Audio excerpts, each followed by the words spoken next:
skill from my mama, and I can make you better, boy. Take this risk if you wanna. Tap into H.O.P the series.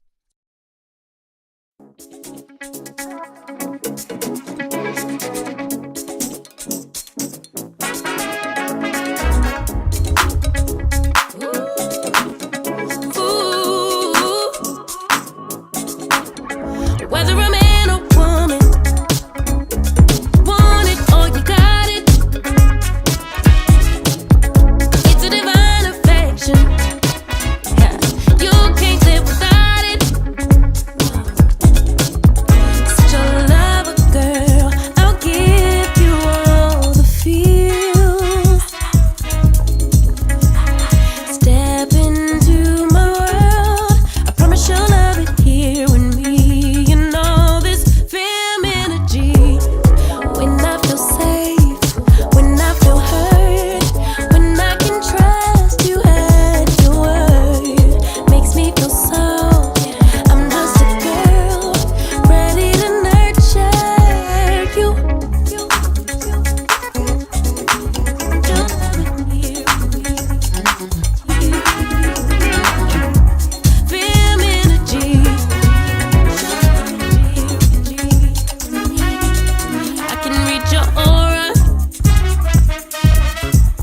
Skill from my mama,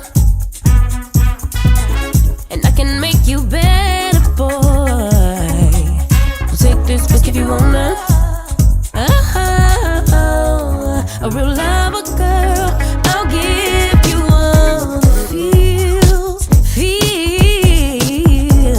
Step into my world. I promise you'll love it here with me. You know this film energy. When I feel safe, when I feel hurt, when I can trust you at your word, that makes me feel soft. I'm just a girl, ready to nurture you.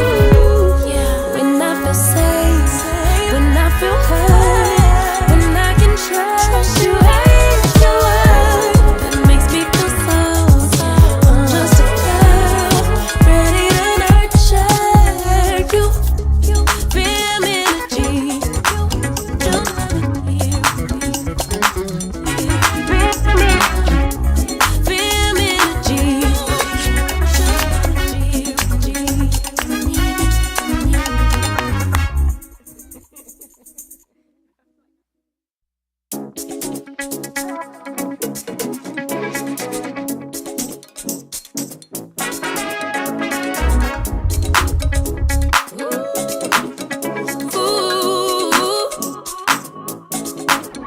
Whether a man or woman, want it or you got it.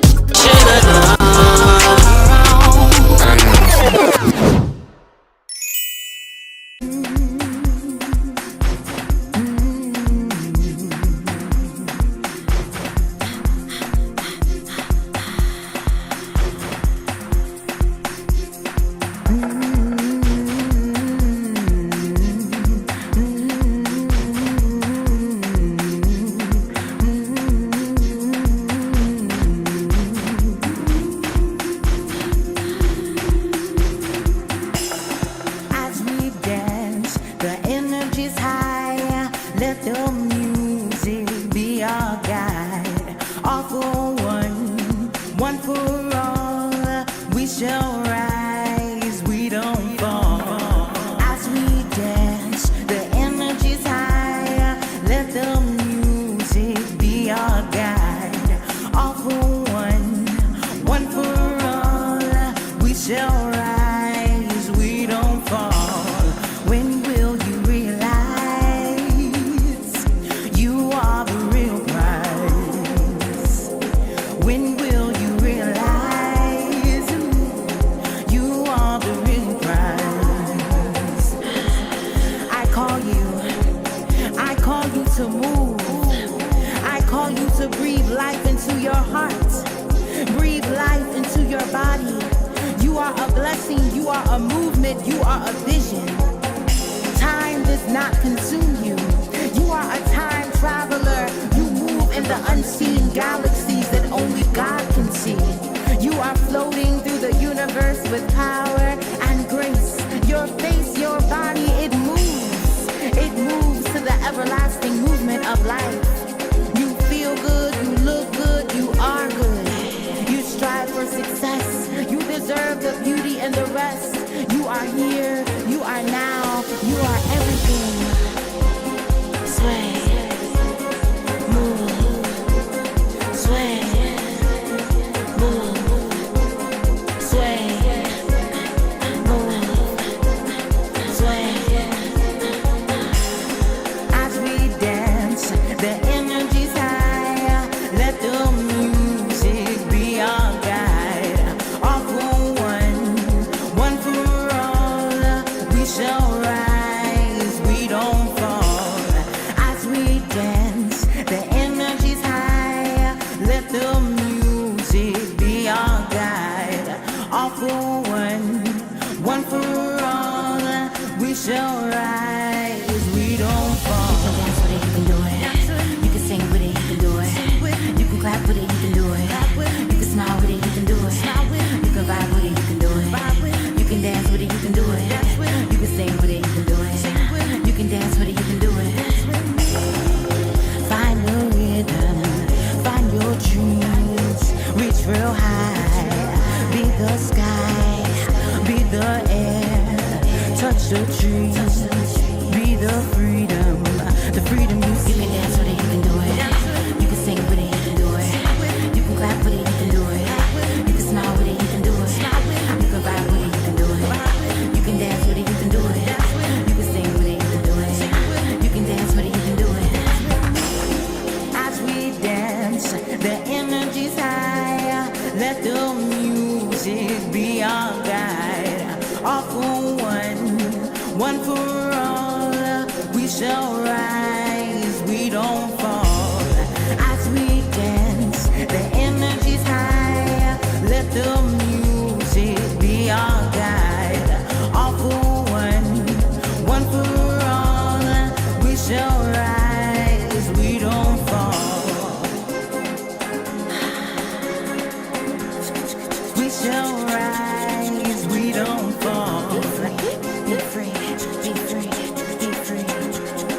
We shall rise, we don't fall. We shall rise, we don't fall. We shall rise. All right. Big shout out to our independent artists that send them music. I really like that, Pierce. I mean, Queen. It's authentic. It's not like with a bunch of added stuff. It's just so authentic and real. You know how sometimes you can look at videos, they got too much going on that's not real, that's not realistic. That Yeah. right there made me feel like I was in a moment. I needed that. Me being a community activist, me being an advocate, it just said we will rise. It's empowerment. And it was so just authentic. I just want to put that out there in case Carla G is listening, Carla Gamble. Yeah. Shout out to Carla G. That was We Rise. You can follow Carla G on YouTube is just Carla G or Carla Gamble. I Music. think she has two YouTube pages actually. So if Hmm. you enjoyed that, follow her. All of her music is very inspirational. I this if you are a female entrepreneur, you should understand the grind. Maybe not so much as an artist on the artist side, but it's still the Still a job. grind. You're still Mhm. an entrepreneur. You're just the product. So please support entrepreneurs, female entrepreneurs in any genre that they are in. So welcome to the House of Peach, right? And as usual, I gotta do my spill. The House of Peach Inc. series is produced by Peach ENT, which is yours truly. Chill. HOP was created to inspire aspiring female entrepreneurs to chase their dreams through the art of storytelling by sharing real stories of courage, perseverance, and success. We empower women to believe in their vision and build the future they deserve. So, welcome. to Hop, airing each and every Wednesday at 8 p.m. ish. We were a little late, but I think we did pretty good. What you think? I think we did pretty good I think we getting did in here. good. I think we did So pretty good. shout out to Maybach for tuning in. Shout out to Lib. The reason why I can't shout you out is because you are not commenting in the chat. So feel free to say hello to us.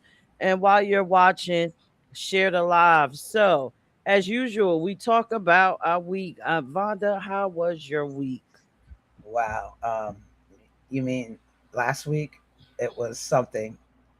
It was something, but it felt good when the mission was completed. If you don't know, we had a tornado here in Dover that wiped out one hotel and wiped out another hotel where we had people living in those hotels that were, unsheltered, and those hotels kept them there. And so we had a lot of community forces on the ground, which we call Ground Zero, trying to give them resources. So we were able to get everyone, into another dwelling with the help of the city, state, and a whole bunch of other resources. Um, and then on Saturday, I went and got an award through the Boss Collective. So that felt good. I didn't know nothing about it. My A1 day ones, as we call it, my tribe, they all knew, but I didn't know. I thought they was honoring cancer warriors because you had to wear pink. So I thought that that's what they was doing, and ended up getting an award for the work that I do in the community as well as legislatively. So that felt good. And then Sunday, I just couldn't get right. I couldn't sleep. I couldn't rest. So I went down to the water and took pictures of birds. So that was how my week went. Some affirmations, burning some paper. Okay. Awesome. Awesome. My week was quite headachy, as usual. The 9 to 5. And speaking of 9 to 5, I want to say rest in peace to my idol, Dolly Parton. That Yeah. was my idol. And the reason why she was at a young age, she taught me how to love and accept the girls that's sitting on my chest. So thank you, Dolly, for being an inspiration to young girls with big boobs everywhere. Um, in addition to that, she's an entrepreneur again. Artists are more than just singing in the front. That is a whole business structure. And Dolly did it for so many years. So yeah, RIP to my girl Dolly. Put in while you up there, Dolly, if you can hear me, could you just sneak over to the creator and put in a little prayer? Just whisper in his ear, tell him to make Hop become one of the most watched nationwide show. Okay, just do that for me, Dolly, and throw in a couple dollars. But yeah, R.I.P. to Dolly Part, and I will. Damn, I will always love you. You know she wrote that song, right? Uh That huh. was her song before I Whitney Houston. I'm also a Dolly Parton fan, so yeah. Right. So RIP to her. Big shout out So to P. Moses. He's showing me. yeah. P Moses said peace and love to everyone. Much love to you, Peach. Hi, P Moses. Thank you for tuning in. Please share the live. So our topic for tonight is doing the work with our resources. And before we bring in our guests, Vonda, have you ever did all the work without the resources? I know I most certainly have with my nonprofits.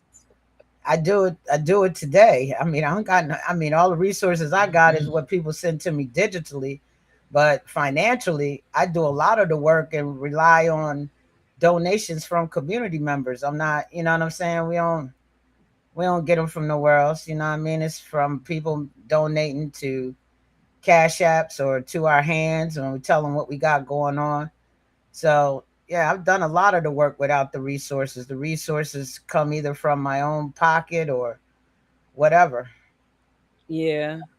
And I think that's a lot of people. And you know, to be honest, Yeah, I could certainly agree. I can say this, right? With me having two nonprofits, that's grassroots, one LGBTQ plus, and the House of Peach.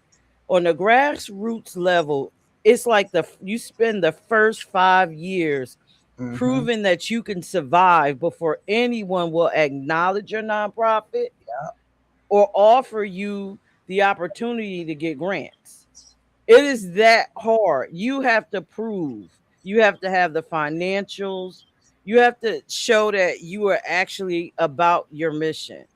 Yeah, So during those first 5 years, and still, once you do get established after the 5 years, the whole without me saying it, uh makes huh, it a little bit more difficult. And uh what huh. else makes it a little more difficult? So, yeah. So a lot of times we, have to use community resources. We have to get our support from the people that support our mission and believe in us.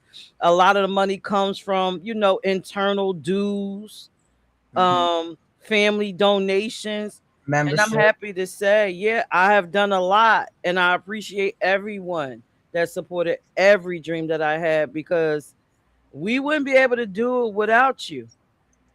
We really wouldn't. I mean, I had pieced together galas and everything else, and it's just not even just finances that people donated. It Yeah, be other things, time. Um, then what else? They loan you stuff like furniture, yeah, tablecloth, micro equipment.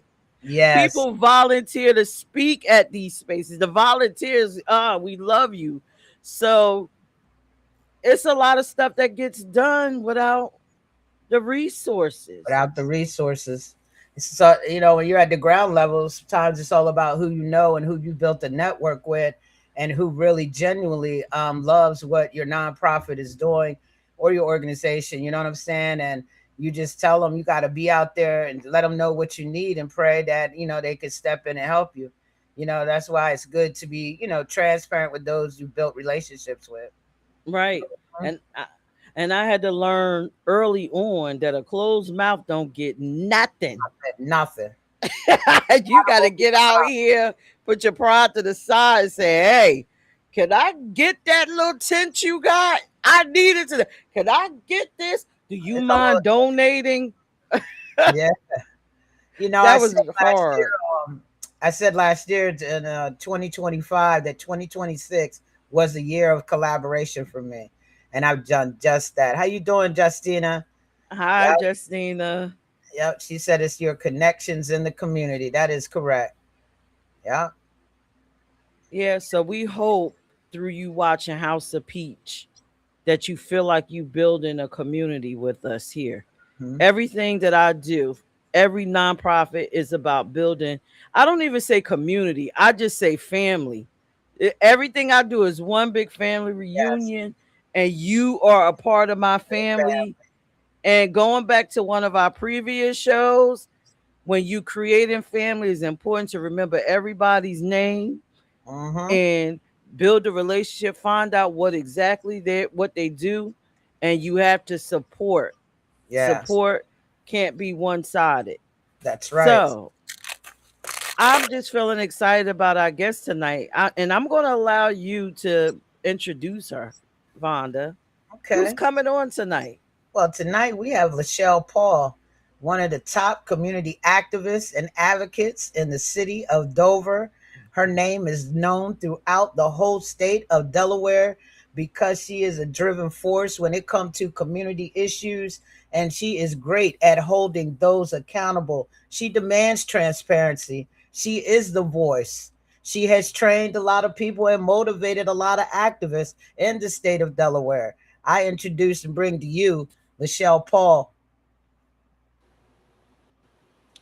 Hello, everybody. How are you? Hey, what's up, Shell? You know what?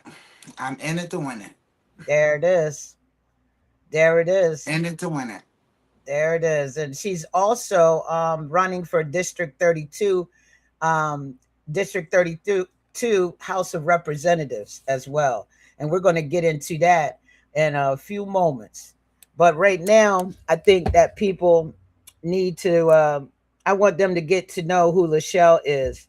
So before we talk politics, who is LaChelle Paul as a community leader and advocate and activist? What experiences pushed you towards serving your community? I can say I'm a force to be reckoned with. I agree. um, you know, the I am a mother. I'm a grandmother. But I also love children. So when I say I'm a force to be reckoned with, I believe in community. But one of the biggest things I believe in the community is our children. I don't believe that there's any such thing as a throwaway child. So for those of you that know me, know that I've worked with juvenile detention youth for many years. Um, and I advocate for them. I actually mentor. Basically, it became a full-time job, unfortunately, for our juvenile at-risk youth. And I work with a lot of children that come from marginalized community. I'm in court 4 to 5 days a week. Um, for fighting for those youths, not because, you know, they are actually innocent. Sometimes they are, sometimes they aren't. But when we deal with juveniles, the juvenile system is a little bit different. And because there are no throwaway kids, we have the ability, and it gives me the opportunity to go and work with those children, give them back some of the things that they've not experienced, give them some of the things they have not had the opportunity to experience, and get them back on the right track. So for me, that is my number one goal, is to, basically get our children the tools that they need, so that they can actually succeed. You know, Pretty much that's what my goal is. Outside of that, working in community. Hmm. I appreciate that. Definitely. I hear a lot of great stories from some of the youth parents that you work with about how you've changed their child's mindset and changed things around. So that's amazing. My next question, if you don't mind, you decided to run for state representative in District 32. What made you say now is the time for me to step into this race? What was that one thing? I think it's because being an advocate and fighting for constituents and their voice, because a lot of constituents are afraid to speak up. But I think it was 100% just the fact that the legislators have lost touch, and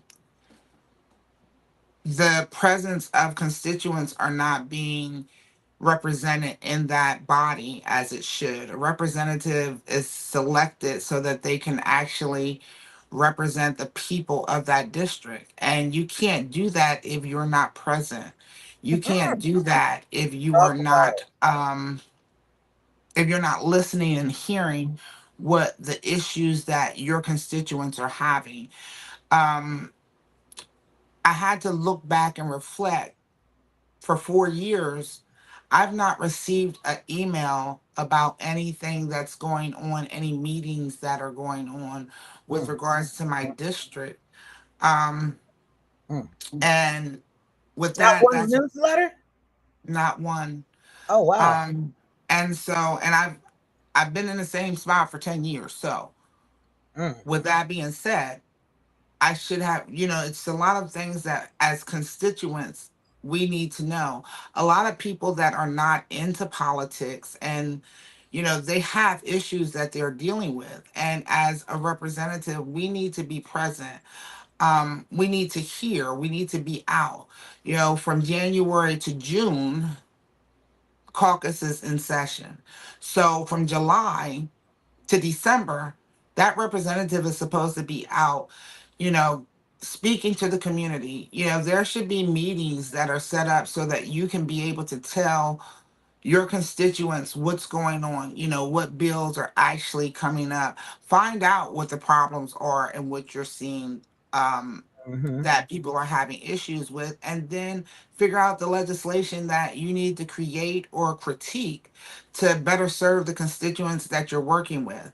But pretty much that is the reason, because I don't see what I need to see for my district. And at this point, it's time to advocate within the caucus. That's what's up. I like that, because even with my representative, I've never heard of a town hall. Never, it seems like it's a trend over there, and that's why some of these people who are legislators now have people running against them because they're not doing the work.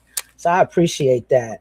Now we're going to transition a little bit from the politics and go into some grasswork questions. One thing that Peach and I hear all the time is that organizations closest to the problem are often the furthest away from the resources. Why do you think grassroots organizations struggle so much to access funding and support? Because I Well, I know think, you have a nonprofit, so I know you know some of this stuff. well, you know what I think the first problem is, and that goes back to directing funding. When you are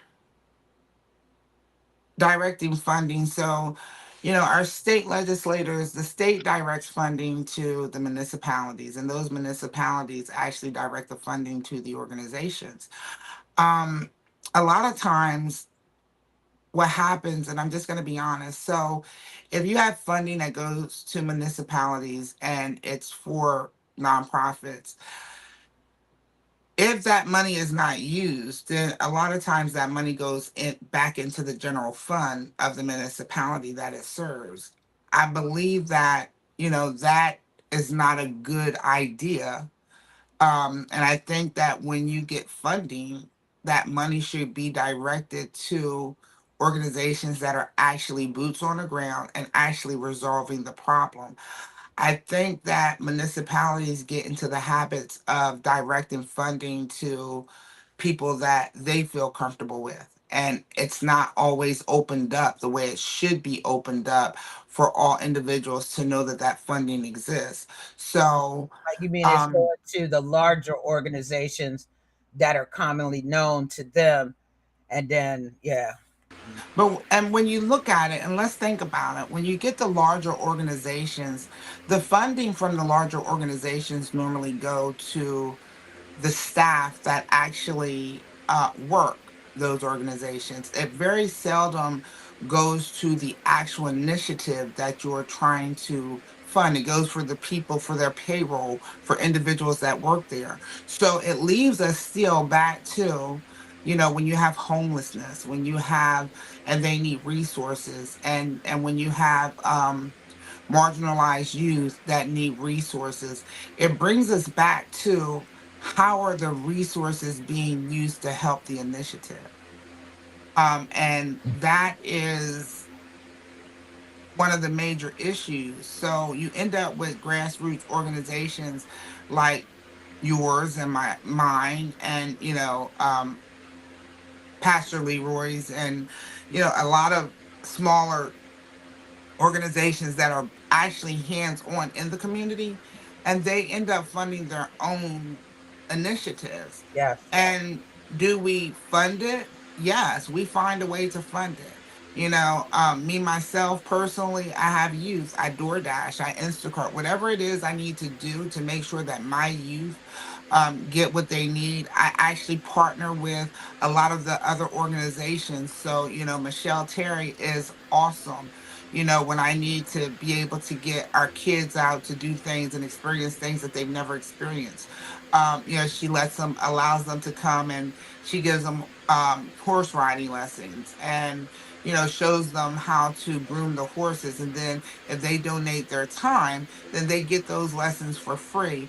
But it gives them the opportunity to show that they can actually take care of the horses. It's also therapeutic. you know um we have a lot of organizations that will donate their time. Um, when Danielle Fierce Boxing's gym was open, he donated the space. I had to pay for the coach in order for one of my youths to be able to actually train in his gym.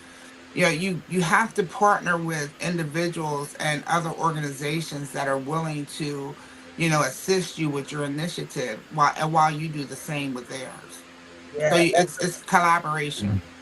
and I'm glad you said that word because we can ready to get into that next question. As you know, um, I really suggested and put a word out there like I do every year that 2026 was the year of collaboration. So let's get into this question. When we hear that word collaboration constantly, but sometimes grassroots organizations are invited to the table after decisions have already been made. So, what does meaningful collaboration really look like to you, Phil? Well, you know what? I believe that every organization comes with their own set of strengths. And when you collaborate on initiatives, you know, normally, and I'm just going to be honest with most of the organizations that are out here, boots on the ground, grassroots, they have their powerful strengths in different areas. So the way we work and the way, and I'm saying we because I've worked in this community for over 10 years. And it doesn't matter what the situation is, we always figure out how to come together. And it doesn't have to be right then and there. So I believe that the strengths that each organization has to bring to the table, they take charge in that area of the strengths. I believe that a lot of times, when you jump in and it's already started, you just have to get in where you fit in pretty much. But you figure out where you need to be and what's the most important thing. Is it always gonna be it's always gonna be hectic. I don't care what it is, it's always gonna be hectic. But we always weather the storm and we get through it as a unit. Yeah. And see me, I don't matter. My thing is when it comes to collaboration, it doesn't matter if I'm not there right when they're planning it. There's a reason you called me to collaborate. What is it that you need from me?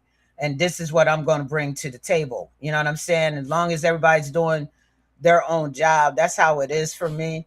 So lots of times there's a reason, and I know you feel that way too. Like why'd you reach out to me?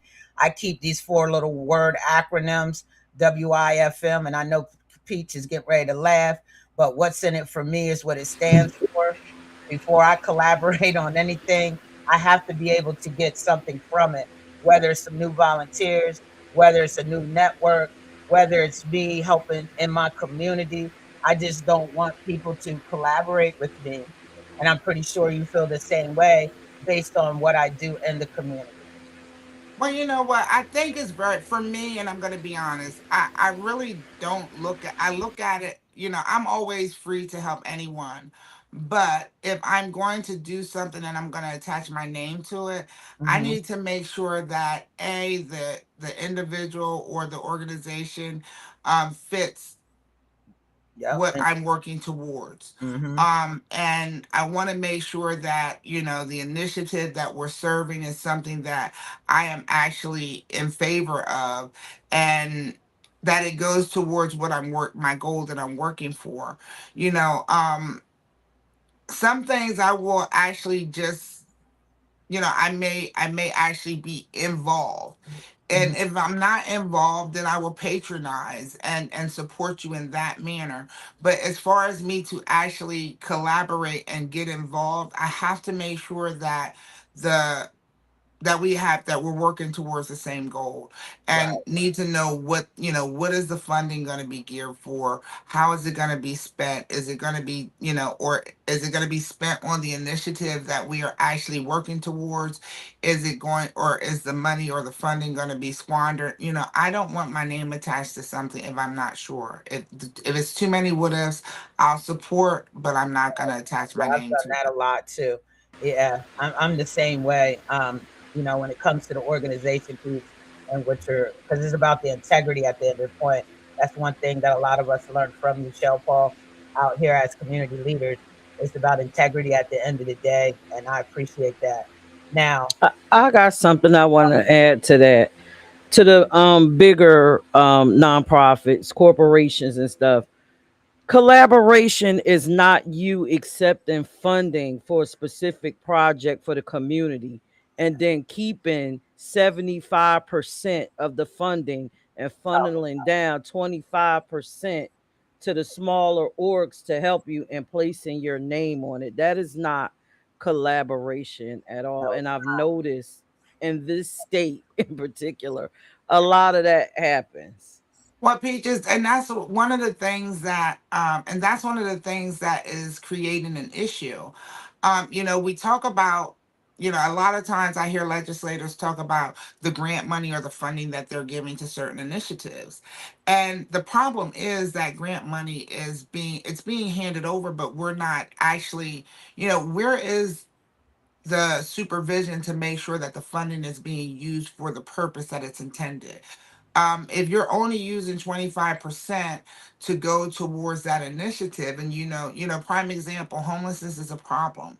So if you're giving the money to the organizations and most of that money is going to their payroll, how are we actually servicing the homeless individual? If you have grants that are there, but those grants are rolling grants. And when we say rolling, that means they're not available, 24/7, you know, all year round. They're not. They're only available at certain portions or certain times because when that funding is released, it's already gone because, we already have such a big issue with the homelessness issue. And then we're back to square one. So, I think we need to start governing the money that we're actually giving to make sure that the people that we're giving the money to are actually spending that money for the initiative that it's being geared for so that we can actually combat the problem. The money's being given because we're trying to combat the problem. But if the money's not being tracked to make sure that that money's being spent wisely, then we're never going to cure the problem. yeah, I want to add to that. I've seen where some of these bigger orgs are getting like $500,000. You know what I'm saying, for a particular issue campaign, but they aren't in the field like the grassroots organizations are. And I want to say, like, let's talk about addiction and homelessness. Some of those bigger orgs are not at the grassroots level. And what I mean, what are you doing getting 500,000 to attack homelessness, and we don't see you out there, but you see all these grassroots organizations that are. Why can't they just give us some of the money? I thought that's how it's supposed to be. The bigger organizations, from what Peach told me, are supposed to trickle down to the smaller ones. That's how it was where she's from. Am I saying it right, Peach? Yes, I was told by a legislator, I will not say the name. Yes, the bigger orgs, because they have the financials to get the grants to even apply.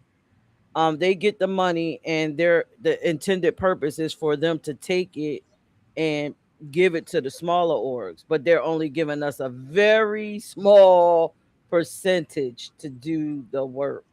But again, who does that lie on? So if the state legislators are passing, there's a finance committee. So the question is, how many times has that finance committee actually held a session? How many times has that finance committee actually went through to look at where that funding is going?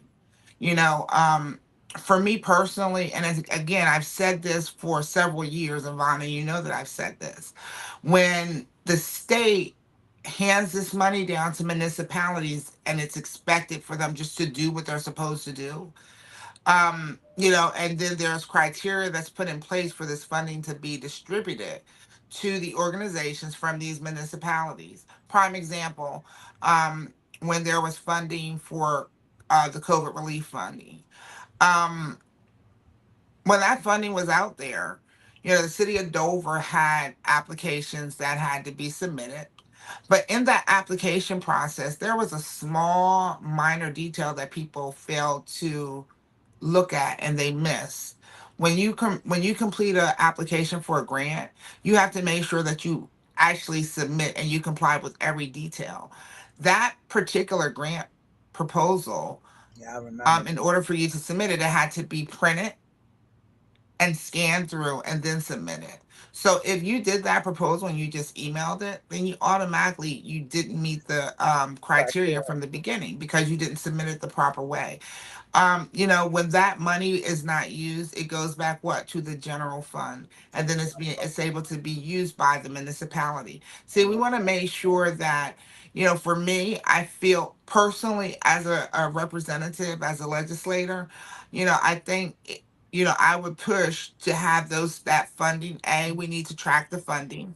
And then B, if that money is not used by the municipality, and it needs to come back to the state. Why? Because we can't continue on. And then we know that they'll actually use it and disperse it to, and you have a better chance of it being dispersed to um, those organizations that are really out there doing the work. Then a lot of times, and we can't always put it on the municipalities either, because a lot of times, a lot of the organizations need to actually do the work. They need to actually complete the applications. You can't expect for something to come to you if you haven't sought it. Just like you said, a closed mouth doesn't get fed. We have to start taking the initiative to actually submit for those grants so that we can get the assistance. Okay, I like that. I like your answer to that. Let me get into this next one. You kind of touched on it a little bit, so I might skip to the next one. You touched on it a little bit about how can elected officials. I know that that's something you have really been talking about, like a couple years back about grant money, and I saw you putting out there the messages trying to help us get money. So I appreciate that. Now that you're running, I got a question for you. If elected, right? What is one concrete thing that you would work towards to help grassroots organizations access resources that have a stronger voice in government decisions? One of the things that I think is very important, and this is something that I learned by sitting on the Mayor's OUD task force, that committee, one of the things that we have to make sure that we always do is workshops. We need to have the community, those organizations actually learn what they need to do to be able to apply for those grants so that they can get approved. But I think for as far as from a legislation standpoint, we need to make sure that we make that money available. And we need to put some stipulations in to, when the funding is actually dispersed so that we can make sure that the organizations that are out there actually help tackle the issues. Gun violence is big right now. We're having an issue, and you can't get through to some of these children if you don't have those organizations that can get through to them. Everybody is not equipped to deal with someone that comes from a sanctioned gang, you know.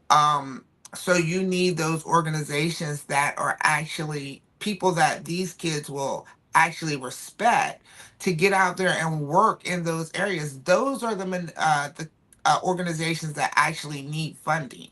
And then you need to make sure that you give enough funding to those organizations like GBI, um, so that they actually get the things that they need. You need to make sure that you give enough funding to organizations like the coalition that are actually working out there to help youth from Mhm. a different standpoint. See, everybody is not geared one way. You have youth that are come from different backgrounds, and you need to be able to reach out to those youth for what they actually are accustomed to what they're familiar with, because you can't get through to everyone. unless you are able to actually identify with their trauma and understand their lifestyle and their living and the way that they think. So, every organization is very important for what they bring and offer to the community for the area that they actually service and what they specialize in. Yeah, that's good because what I was going to say is I've been to Legislative Hall with some of our our grassroots organizations that are out here really doing the work. Some of them sometimes 7 days a week, and they got their nonprofit, they got their paperwork straight, and they've gone to Legislative Hall to talk to the legislators in their that's in the district, and some of the things that they have said, they didn't they didn't walk away like they would even have an opportunity to be given some of those funds that their senator or their representatives sit on these committees for, and that they didn't give them any advice on what they needed to do.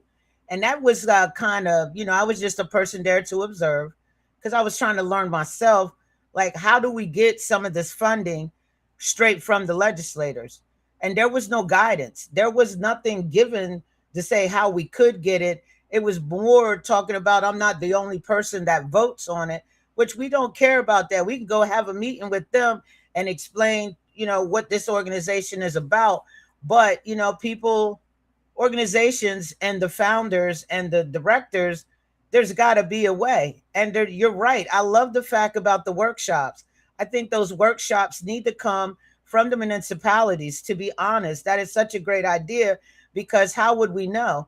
And sometimes some of that stuff is so hidden on the website that you can't find it.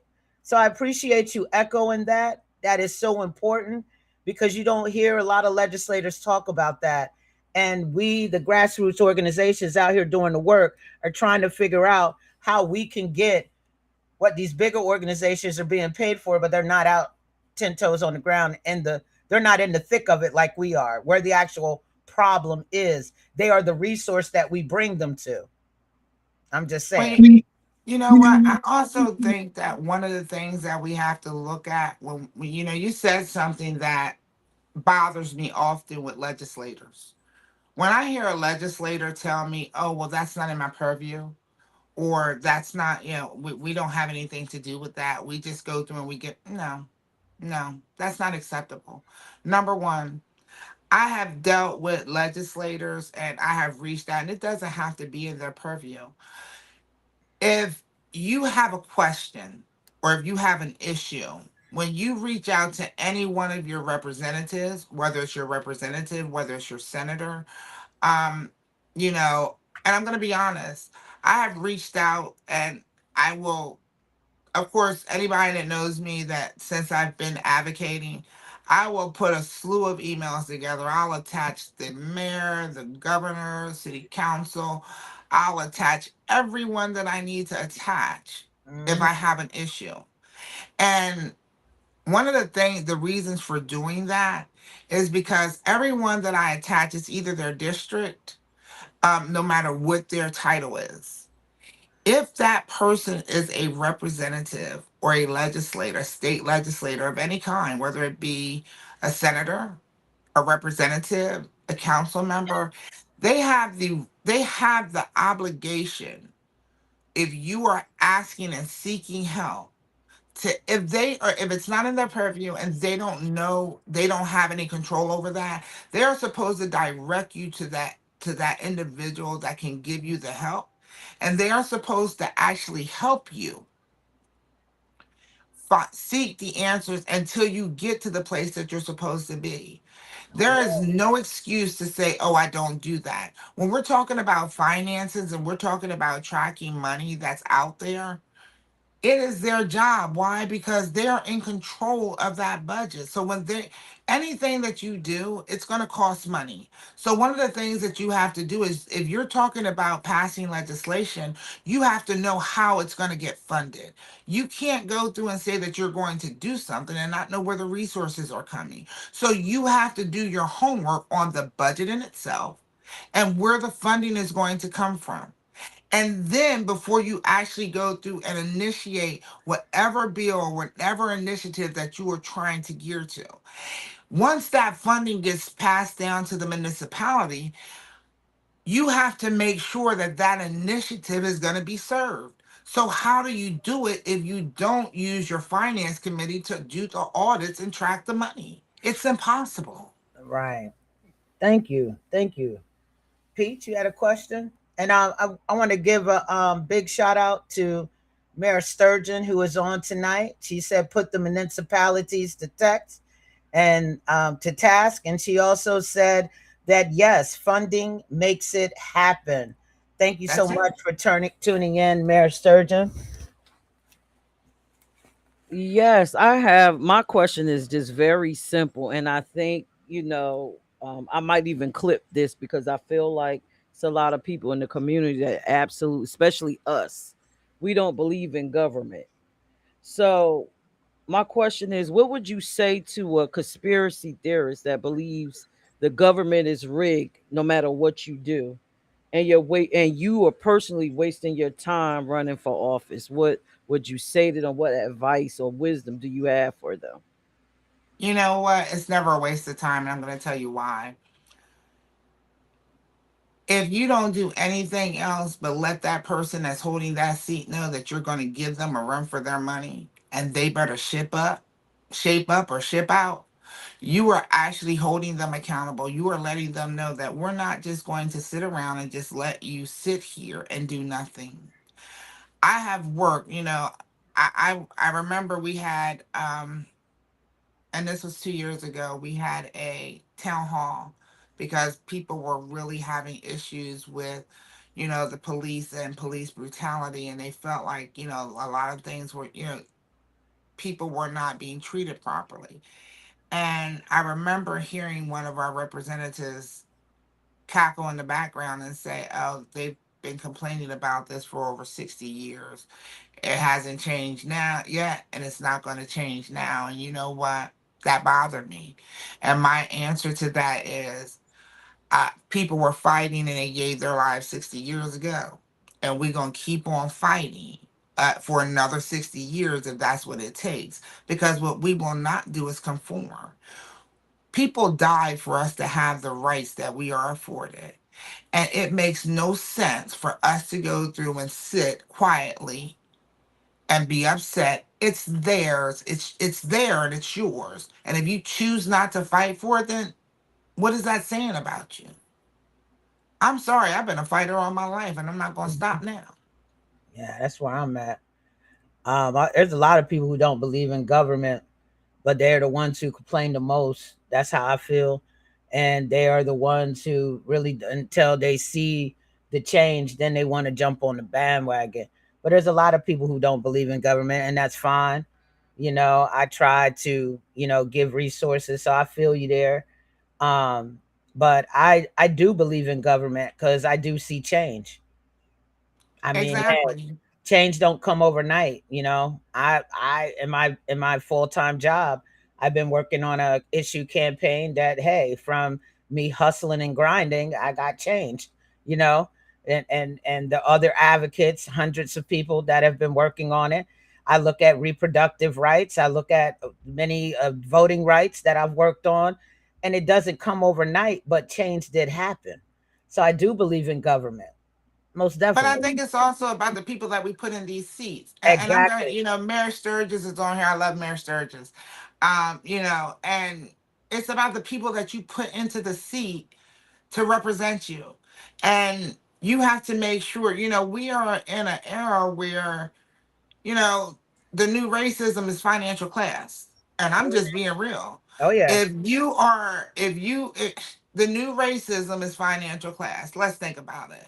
Hmm. $15. If you're making $15 an hour, you still can't afford to pay your bills. You can't even go and get an apartment. Why? Because you have to make three times the amount Hmm. of what it is to even be able to qualify for those apartments. And how is that possible It's not when even the average affordable. going rate on an apartment is 1450, 1492 and above? Yeah. You can't meet the task. So, a lot of people that have mortgages that purchased homes, you know what? 10, 20 years ago, and they're still, they got a fixed rate before those rates went up. Thank God that you purchased your home then. People that are out here living every day in this world right now, they can't even afford to pay their rent. I talked to a constituent today, and they're paying two Yeah, thousand dollars financial justice. plus. Mm-hmm. And guess what? $2,000 plus, and they were had their rent all inclusive at one point. And now their next renewal of their lease, Mm. they're going to be paying the same rent, and now they're going to be paying their own utilities. So you help me understand. Yeah, There is nothing out there. None of this makes sense. The math doesn't math right now. right. Great feedback. Thank you, Shell. We do have a closing question. So we're reaching up and on our time. We're gonna go over a little bit. I'm sorry, Queen.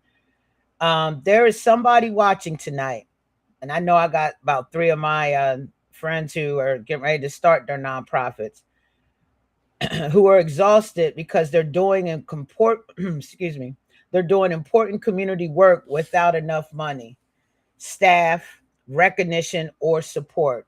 What would you say to those grassroots leaders who are wondering whether they can keep going or not? You can. And those representatives that you have on the local level as well as on the state level, guess what? You need to start reaching out to them, because you need to be reaching out to them and let them know, this is what I am doing. This is what our initiative is. You go through, you have all your receipts. You show what you're working on. You show the work that you're doing, and you show where your funding is going. And you have to make sure that everything is in order. But you go to those representatives, you go to your councilman. City council has discretionary funds. Each individual council person, you can go and reach out to them and say, hey, we need this dollar amount in order for this to happen. This is for our children. This is for our community. This is what this is going for. And they will go and reach in their pocket and give you that funding if it's available. Each individual council person gets a specific dollar amount allotted to them in discretionary funds. Your representative, your state representatives, they have funding out there that they can actually help fund an initiative for. There's no reason that your representatives that represent you, that you put in those seats, should not be helping you, especially if it's going to attack and hurt and help the initiatives that they are working or fighting towards causing, getting a solve, resolving those issues. There's no reason that their funding can't assist you. Thank you so much. And I have taken your advice with this. I did take your advice, and I did go to our local municipality for a youth hygiene drive. And I must say that out of all the ones that I reached out to that I have a relationship with, um, they have donated. So thank you for that advice. I am now going to go to our some of my state legislator friends, and big shout out to one of our. I'm not going to plug nobody's name, but one of our senators did donate some things, and is getting ready to donate some things for the females as well, because they have a large quantity. So I'm very blessed. Opening my mouth, like you said, if you don't open your mouth, nobody, like Queen said, nobody knows what you need. And so I've been doing that a lot more. And I appreciate that so much. And thank you. So, do you have any last words you want to say? I know your voting day is coming up. You want to let the people who are tuned in, let them know. No, some last words. You know what? All y'all vote. Let's get out there September 15th. I need your votes in the primary. You know, like I said, everybody, I tell people this all the time, you have mouth for everything but the right thing. If you are complaining and talking about you want change, but you don't go out there to vote, then guess what? Don't come to me talking about what you did not do or could not do, because the first thing I'm going to say is, did you vote? If you want to change, you create that change. Every single, and the primary, this is a primary election, and the problem is a lot of people don't like to come out. through primary elections because they're considered secondary elections, and they only want to come out through the major elections. But you know what? I need everybody out to vote in every district for every single person, whether it be the attorney general, whether it be, your state representative, your senator. If they have not done what you wanted them, what they should have done, and they are only coming out, I'm gonna be honest, I'm calling people to the carpet right now. That's what I do. Uh-huh. We don't want those that, if you are only coming out here and you're coming through when it comes time and you want to talk to me When when it's it's election time for time. you to campaign, and we ain't seeing you in a month of Sundays. It's been a year and a half, a year and 9 months, and now all of a sudden you're out. And if you don't have someone that's out there and that's campaigning and that's running against you, you ain't even out now. If you cannot be present, if you cannot be visible, then guess what? We don't want you. Sit down. We want people that are going to be there to actually sit in those seats and work for us. And if you're not there and you're not doing that, then I'm so glad we had this time together, but it's time for you to go. Thank you. So September the 15th, if you All live y'all in vote. Yep, if you live in the District 32, get out and vote. Vote LaChelle Paul, 32.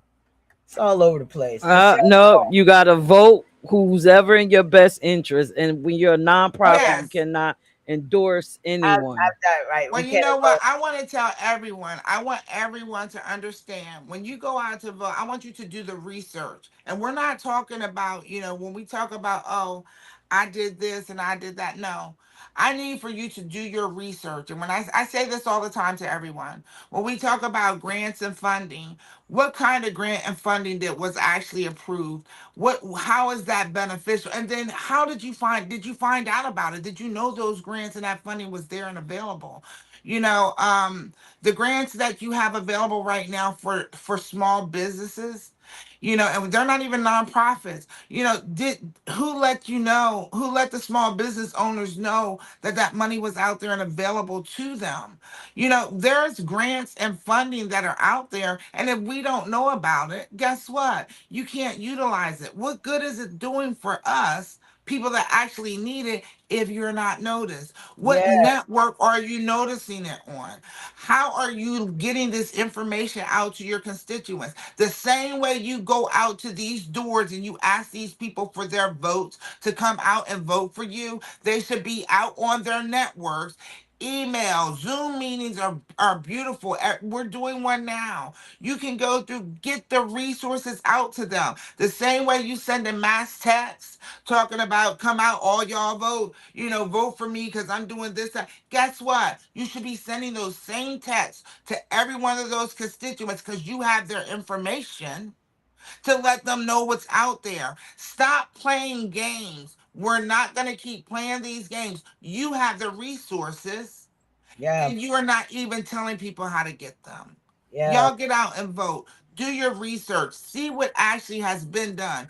Don't let people flim flam you and talk about what they're doing. And then ask yourself this question.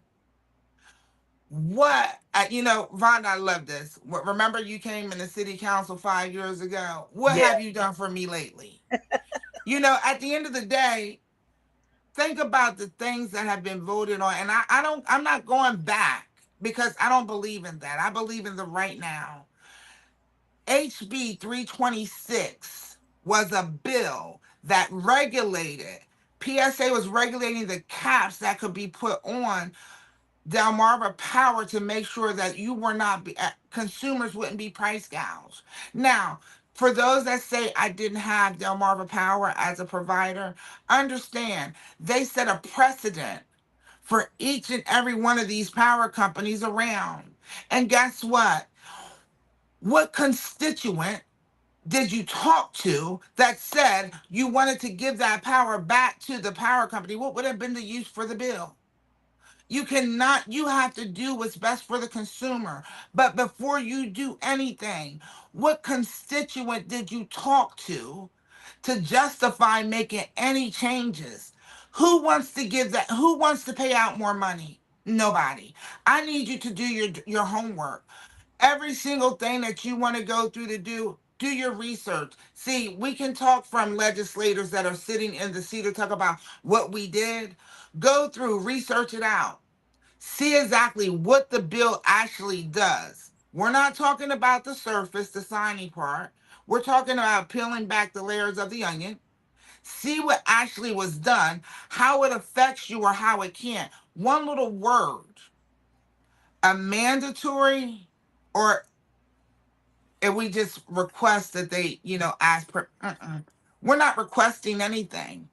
Why would you go through to request? It doesn't make sense. You can go through and ask somebody to do anything. You don't need to create a bill for that. An We want amendment. it done. We want a bill to say this is what you're mandated to do. Thank you. Mhm. All y'all vote. There it is. Queen. Mhm. Ooh. Great information. I don't have any more questions, but we can let everyone know to act. You can actually track bills. I think that's some, necessary information that everybody needs to know for your state. You can track a bill. Yes, So you can. And everybody, you know what? One thing that I got to give kudos to everybody in legislators, including my option. Kudos for the John Lewis voting rights bill. Hey, we made sure that they made sure that we still have our actual voting rights out there. So you know what? Kudos to them for that. Yep. What happened here? Oh no. nothing. Well, thank you, Shell. Like she blacked out, but thank you for joining us. Hopefully she comes out again after the election, because that will be an interesting conversation after that. So thank you. I'm gonna take you off screen. This was a great, once again, all of the actual shows are great, and I love having on different females from different walks of life. Audience, how did y'all feel about this live stream? I Uh, see people looking. How do y'all feel? I see some advice that just came in the chat, Queen. We need to do a class on how to read a bill. I agree. I do that. I facilitate a training for that. But yeah, I think that is important. Thank you, Darlene. Yeah, and I think all organizations, like I know for my nonprofit, we actually have links on our websites and inside the app, especially the LGBTQ plus one, where you could actually track what's going on. And I used to literally look at it every day since That's DT gonna been drive in me office. crazy. I Look don't at care. it I every was just day. making sure. Yeah, I gotta come to my email. I put in what bills I'm looking for, so to keep me update on the federal and the local level for my state, so I can stay on top because I be looking at multiple bills. But I didn't know you had it on the website. That's awesome. Yes, I do. And I Yeah, think it's a great idea for all organizations. That way you could stay, in the know of what's going on in your state and and be know able what you're to fighting advocate. for and Mhm. how to adjust your mission. So yes, that's one tip. But yeah, great show. I'm glad Shell came on. She gave out a lot of great information about how to look, change people's views on getting grants and stuff like that, the money. And I love one thing that she said: you as a nonprofit, unless you are actively seeking, you don't know what type of funding is where and if you even qualify for it. So I do think a lot of that stuff needs to be more public. Even the commissions that are out here in Delaware, right? Mhm. Again, y'all know I have the LGBTQ plus nonprofit. There was a whole commission created, and we weren't privy to the information. So I think some things need to be more transparent. But that is all I have to say. I could sit here all night and talk about some of Well, the things, but we're not. That's probably yeah, another show. yeah, that's another. Um, That's definitely another show. Just me and you talking, and dropping some things. Yeah, I think that's another show. I think last year They understood what time. Come on now. Yeah, yeah. We're gonna leave it right there because we had our time. You know, I get hyped real quick, and how they try to, come at me, use me as a token, and that was not gonna happen. I'm Let's leave it. Let's leave leave it it right there. there. Leave it right All there. right. So next week we have another female entrepreneur. The show is going to be a little different because she, Is first busy. off, happy birthday to her. You Yeah. know, at the moment we pre-recorded her interview, it was her birthday, so she could not go live. But best believe I got all the information that I could get from Dr. Taylor. So join us next week because you are in the business of you. We'll be Yes. talking about it. Indeed. You got any final words? You know me. I just want to tell everybody. You know what I'm saying. If you're not happy with the way your life is going, maybe you're trying to reach something, and you just not reaching it. If you're in the same place that you were 6 months ago, you got to change up the formula. And usually it starts with a subtraction sign. All right. You got to change up the formula, how you doing things so that you can thrive. All right. Well, thank y'all for joining us. Please look for the recap of LaChelle Paul's interview on houseofpeach.org. Check out all of our fabulous articles. Read Sure. and learn more about these female entrepreneurs. And as always, I hope you leave here encouraged and inspired. Y'all have a great night. Thank you to everyone on all our platforms. I see everything coming through. Thank you. Oh, thank you for helping us get monetized. Thank you. Thank you. Yes, we're Yes, monetized. we are monetized now. Thank you. Have a good night, everyone. Feel energy. I can read your aura.